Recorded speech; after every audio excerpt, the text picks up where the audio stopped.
Good afternoon, ladies and gentlemen, and it's a pleasure to join you today. I'd like to talk about what should learner drivers know about self-driving cars.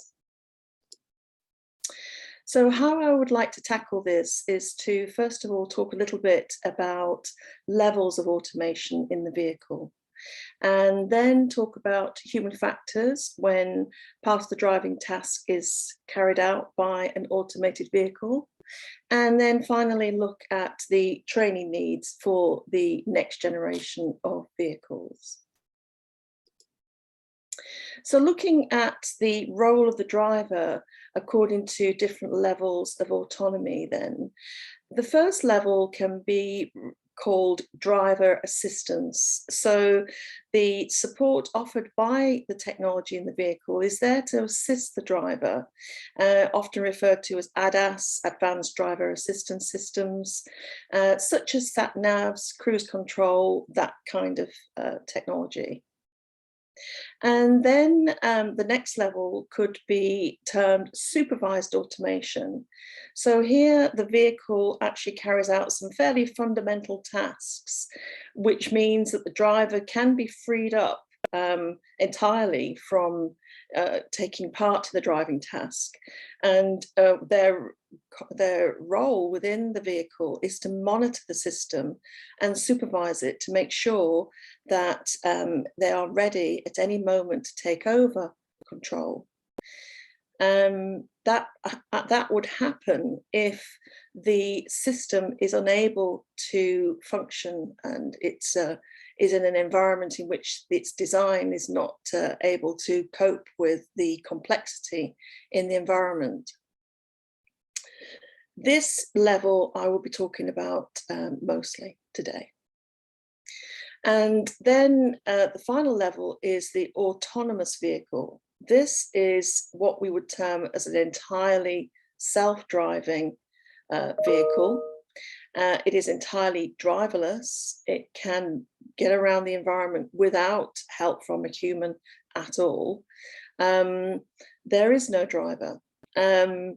So you as a human will be using that vehicle as a passenger. So some of the typical kind of autonomous vehicles that are currently available: parcel delivery services, shuttle services at airports, and more recently taxi services and platooning freight vehicles. So I want to focus, as I say, on that supervised automation part of the levels of autonomy in vehicles, because this is where there are most human factor impacts. So let's just drill down into that a little bit. Partial automation, or otherwise known as a level 2 vehicle, is where the vehicle is driven without being controlled or monitored for part of the journey. But the driver must always monitor for safety, must stay alert to whatever is going on. A typical example of a level 2 vehicle would be Tesla. They have the autopilot, which takes control of the speed and position of the vehicle, especially on motorways where there is little in the way of cross traffic. And so Teslas are fairly widely available right now in the UK. Then we move into conditional automation, which is referred to as a level 3 vehicle. This vehicle has full control in some situations. It monitors the road and the traffic and informs the driver when he or she must take over. This allows the driver to hand over the control to the vehicle and actually do other tasks until they're alerted. An example of that would be what's often referred to as the traffic jam chauffeur technology, or automated lane keeping systems. So typically this technology will allow you to drive at fairly slow speeds in conditions that could be that should be quite safe. Mercedes have actually have approval granted for this technology, and it should appear in their S-Class vehicles during this current year. Now, when we think about taking some of the control away from the driver, especially with regards the well quoted, often mythical notion that human factors are contributing to 95% of all collisions. The idea that you could actually have the driving task carried out by the vehicle rather than the human suggests that there will be a safety benefit. It could be very far-reaching for road safety with autonomous vehicles. But note the word autonomous vehicles, where the driver has no input whatsoever. However, we are a long way from all the vehicles being autonomous on our roads. We will be living with partially automated vehicles, that is human-occupied vehicles, for decades. And what that means is that we will have a very strong hybrid mix of both manual, partially automated vehicles for a long time. And this is really the human factor concerns for many people working in my field. So let's look at that human factor impact of automated vehicles. So one thing that we know from almost a century of research in psychology is that there is a human tendency to pay less attention to any task when it's being handled by another person or by a system. What actually happens here is that the drivers are out of the loop. The operator, in many of the research studies that are being conducted, show that people inappropriately trust the system, believe it will do what it's supposed to do. Their attention drifts, they become less vigilant to the task. They carry out secondary tasks that are not to do with the primary task of driving, like daydreaming, using their phone, reading books. And what tends to happen as well is that people over rely on the alerts and alarms coming through rather than actually pay attention, or worse still, they actually ignore the alerts. So there are some real human factors problems associated with supervised automation. So what's happening with people when they first drive a vehicle that is partially automated? Well, one of the problems is that it takes some time for mental models to emerge. A mental model is one in which the driver is able to have acquired sufficient experience of the vehicle and the road and be able to predict how to respond to certain situations. And that takes time. Meanwhile, things that happen when they're new in a vehicle, such as a learner driver might be alarmed by what's going on. What's it doing? Why did it do that? What will it do next? Who is in control at the moment? Is it the vehicle or is it me? So there's a very concerning set of circumstances that could arise when new drivers are driving vehicles without an adequate mental model about what the partially automated vehicle is able to do and what they need to do. This is especially the case for takeover when the operational limit of the vehicle has been reached, where the vehicle wants to hand back control to the driver.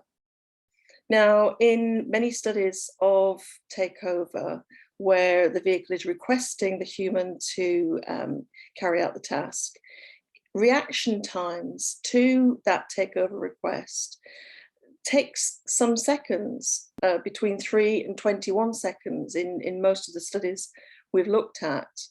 Now, when you consider that it only takes a second for a crash to happen, that's of a real worry.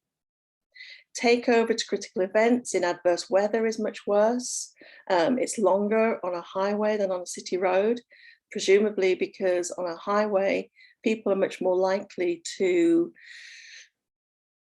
daydream and become bored and find the road monotonous and therefore switch off. Takeover in heavy traffic is longer and worse quality because there's a lot to take on board before you take over. And 40% reported that the automated vehicle, startled them. So that they were surprised by the alert or the request to take over. So what this means is that when you're expecting drivers to stay vigilant to what's going on around them when the driving is being done partially by the vehicle, then it's very important to monitor what the driver is doing to make sure that they're paying attention and not reading books or having a sleep or whatever it is that they may think that they can do. Plus, there are worries about individual differences. Some people are more vulnerable to boredom and fatigue than others. And also there are concerns around behavioural adaptation. In other words, people over time tend to feel the environment is not so risky and take more chances. We also know very little about what happens when people are under time pressure.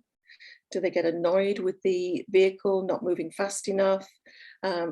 What happens when they're very stressed or under high workload through the traffic environment or through working for a living and using the vehicle as a way of getting from one appointment or delivery to another?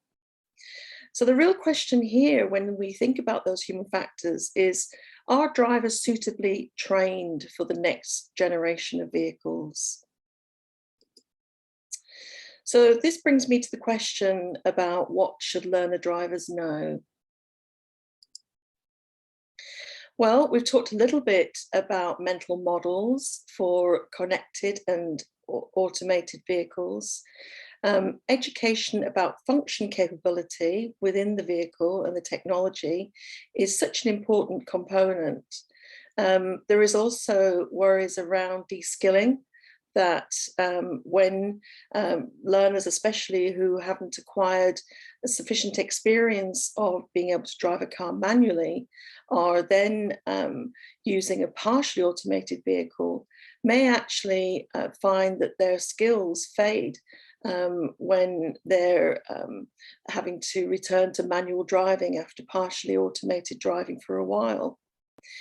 So there are some concerns around making sure that learner drivers and novice drivers are prepared for driving these two different modes of vehicle. So what are their training needs? Well, first of all, we need to make sure that they have the cognitive ability to respond to alarms and are aware of the cognitive abilities that they need to be able to be vigilant to these partially automated vehicles. We need to ensure that they are aware of the sustained attention that they will need to actually remain in monitoring the vehicle and the system and the road. They need to be aware of the ability to sustain attention, and that divided attention, that is attention that is divided between the primary task of driving and some other secondary tasks, such as using a mobile phone, is actually something that is very difficult for humans to do and cannot be done successfully and safely. And then we need to make sure that they are aware of inattention and how drivers may be out of the loop and actually not be there when the vehicle needs them to take control. Inattention is different to distraction. Inattention is longer term lack of attention to a task, whereas distraction is a momentary lapse of attention, such as looking away for a couple of seconds. And we also need to make sure that learner drivers have the appropriate perceptual skills to be able to monitor what's going on around them when the vehicle is automated, as well as when it's manual, of course. And then when it comes to behavioural training needs, we need to make sure that there is a calibrated level of trust in the technology. That is, that the drivers are not overly trusting the system so that they are overconfident in the vehicle's ability to drive in conditions that actually require the human to be in control. This is particularly the case for takeover and handover, when the driver may not be situationally aware, may be out of the loop, and not be able to get into the driving task as safely as they should. We also need to make sure that drivers, especially learners and novice drivers, understand the problems of misuse of the vehicle, such as driving when they're tired or sleepy or over the drug alcohol limits. And these sorts of behavioural responses to automated vehicles have been, unfortunately, seen in many of the incidents that have been reported in level 2 vehicles. We also might need to think about personalised training or coaching, because thinking about those individual differences, that some people may have quite biased perceptions of the vehicle's capabilities, and these things need to be trained in a behavioural way rather than a skills-based way. So where are we right now? Well, the state of the art is pretty poor. There is currently no additional training or qualification required for level 2 partially automated vehicles, even though they are on our roads. Perhaps if a driver were to buy one of these systems, you might see a demonstration in the showroom for a few seconds or minutes. There might be some communication from the human-machine interface, the HMI, where the dashboard is telling you what you should do. Or you may read the manual, like many people don't. So currently what's available is pretty inadequate. Yet we do know that there are positive benefits of training automation bias, training out that bias. And what we've seen in many studies are reduced errors. We also see that when training is taken place, often in simulator-based settings, when the automation failures are experienced during that training, people are better prepared for that situation when it arises again. And also training has shown that it improves understanding of the system, so that their mental model is more appropriate, and they are more inclined to retake control in critical situations rather than wonder what they should do. And studies have even shown that just 40 minutes of higher order cognitive driving abilities has shown improvement in being able to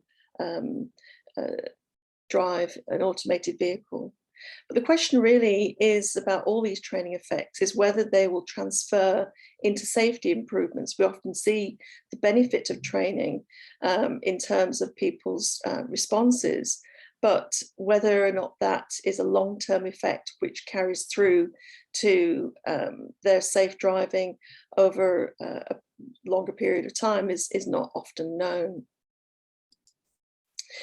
However, even when you see these training systems for users, you can still see that there are problems after the training. In one study, for example,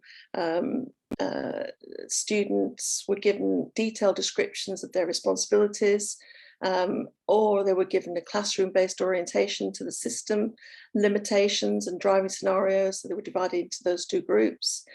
And it was still found that the participants overly trusted the automated system after that training. So it's very difficult to get rid of that overconfidence effect. And perhaps the methodology used here was not appropriate. Perhaps coaching would have been a better way through that.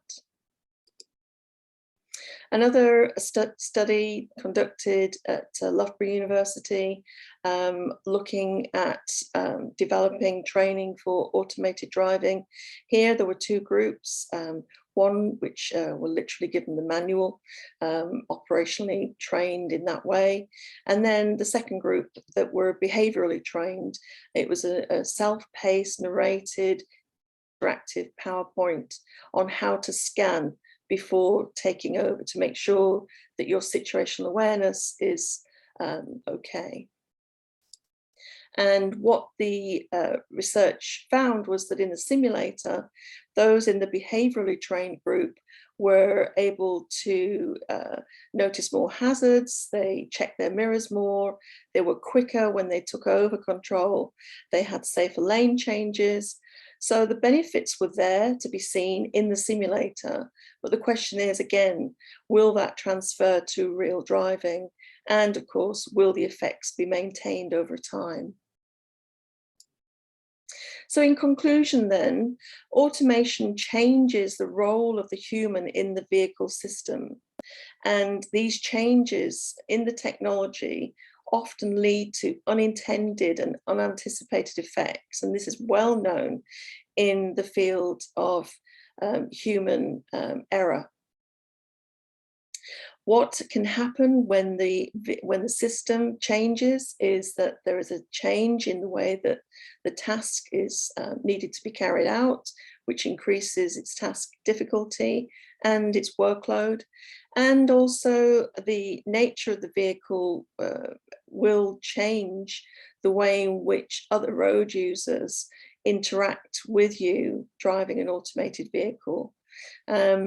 You know, people will expect the vehicle to stop, for example, when you are a pedestrian and walk out in front of it, perhaps. These are some of the concerns that, that could mean that a driver needs to be vigilant at all times. So what we need to think about is upskilling driving instructors to better prepare learners for these scenarios and be able to drive automated vehicles safely. And some very well-known academic in this field made it a very simple case. If you build vehicles where drivers are rarely required to respond, then they will rarely respond when required. And no matter how many alarms and alerts and signals are sent to the driver, that could well mean that they have switched off and even asleep or drunk, who knows. We have no way of understanding exactly how people will adapt to these sorts of systems. One thing that you can do as part of your CPD portfolio is to come on my course, and that is to develop your knowledge and skills in managing human factors related road risk. There are 5 modules on safe systems, human error, human performance, fatigue and workload, and some of the interventions that you could put in place to manage those risks. It's accredited by the Chartered Institute of Ergonomics and Human Factors, and it's running in June, September and November. And if you'd like to book your place, then go on to sidrivegroup.com. and I hope to see you again. Thank you. Bye-bye.